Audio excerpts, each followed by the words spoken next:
So you're wondering how to DJ with the Elektron Octatrack. Well, in this video I'm going to show you how to hook it up and what you need to know coming up next. Hey, what's up amigos? Mayan here, helping you grow your music creative process. I am a recording artist with labels such as Global Underground, Moody Recordings, and No Rub with Music, just to name a few. In this channel, you're going to find the behind the scenes on how I make music, my creative process, and how I work with software synthesizers, hardware synthesizers, and other equipment that I use in the music creation process. So if you're new to the channel, please consider subscribing and click the bell so you'll get all the latest updates from my channel. In this video, I'm going to go over how to DJ with the Elektron Octatrack and why you would want to do this. I know the holidays are coming up, and I've been kind of like debating what piece of gear I'm going to be taking on my travels. I'm going to be traveling to different countries for the holidays, and I've been struggling, like what should I take, what should I bring, and I love the Octatrack, so that's one of the reasons why I'm gonna bring it along with me. And I know that there's opportunities for me to like do a couple of gigs of where I'm going to.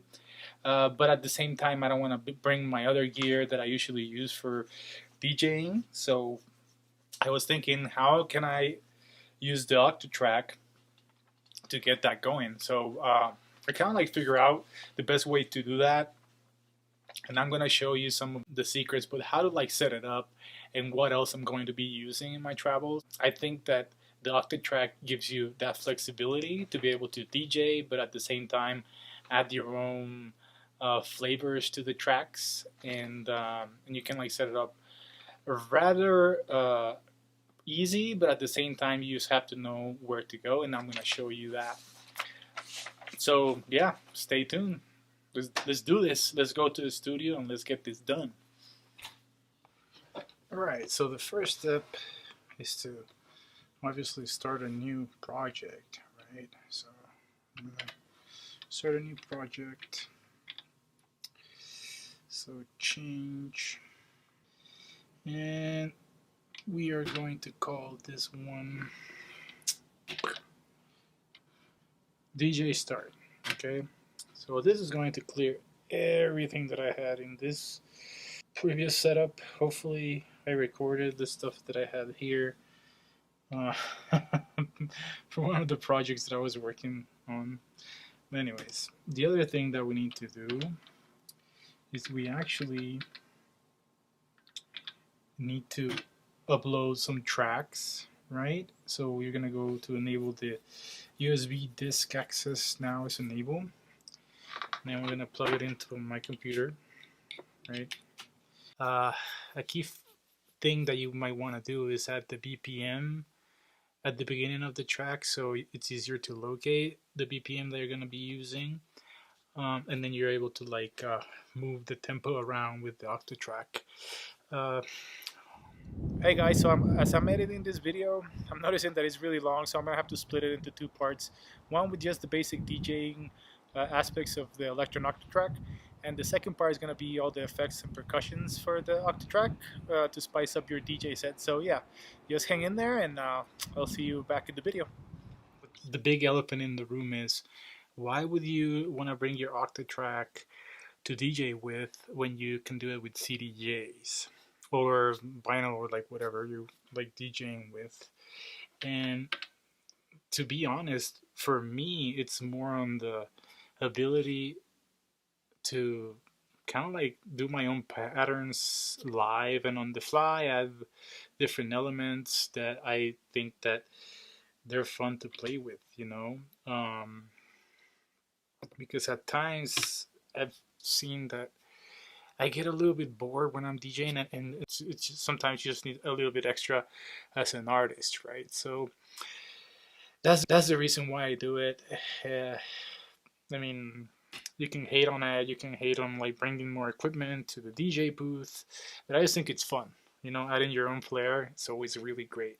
So this is going to be your deck A, this is going to be your deck B, and then we're going to add some samples here for later on, so I can show you how you're able to like move things around, so like you can get like effects and all this other stuff going on, right?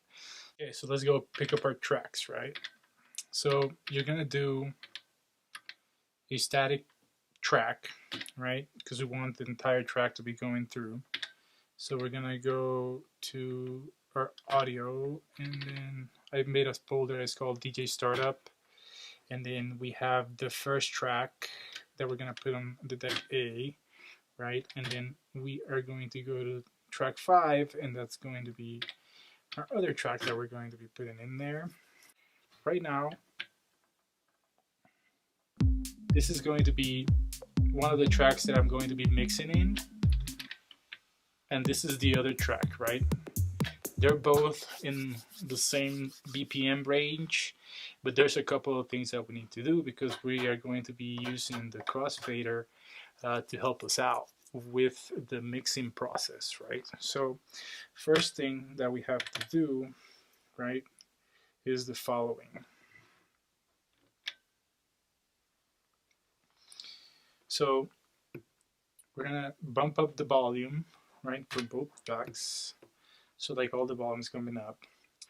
So technically what you could do, right, is you could assign the crossfader to drop one of the like the levels of each track and do it like that. But if you're going to be using external effects or even the effects of the Octatrack, you don't want to like cut right away the effect, because if not, you know, your set's gonna, so it's gonna sound funky, right? So after we've uploaded the tracks to each one of the tracks, deck A and deck B, right? The other thing that we need to figure out is how we're going to be able to use the crossfader to manage their volume, so we can make you know, we can mix in the songs, right? So one thing that we have to do, right, it's we're gonna press, so for instance, like for deck A, we want to make sure that all the way to the right, we're gonna use the crossfader volume,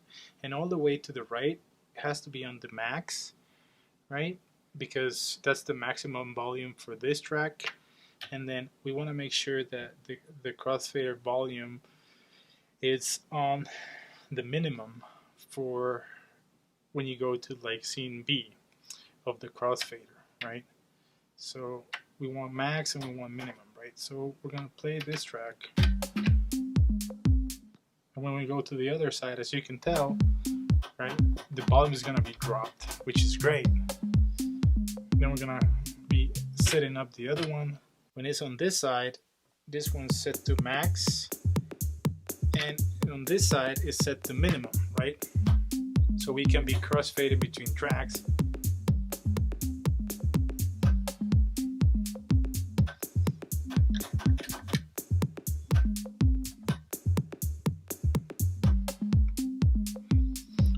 Okay, so the other thing that we need to like observe when we're DJing, right, is that if we keep this, is going to be a loop, right, a 4-bar loop, the same for this side, right? So if we want to let the track go the entire way, you know, we just have to like untrigger this trigger right here, and then we're able to like use the 4 bars of the other track, you know, as you would do when you're mixing music, right, as your mixer, right? So I'm gonna go over here,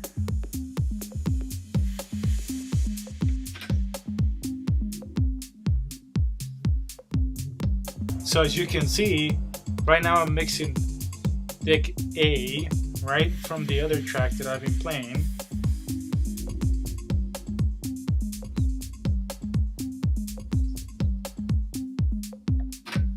And then when I'm ready to let it go, you know, so like the track will begin, I just click the trigger, right? And then I'm going to go over here and I'm going to make sure that this track is turned off, right? So this is just the basic example. So right now, if I set both tracks, right, to start playing at the same time, you will hear both of them coming from one side to the other. Okay, ready? Go. And this is just a 4-bar loop, right? Okay, so that's kind of like the basics when it comes to like DJing with the Octatrack, right? All right, guys. Question of the day: how are you using your Octatrack? Are you using it for DJing or just for music production? Please leave a comment below and let me know how you're doing with that. All right, guys. Bye. Oh, and don't forget to subscribe.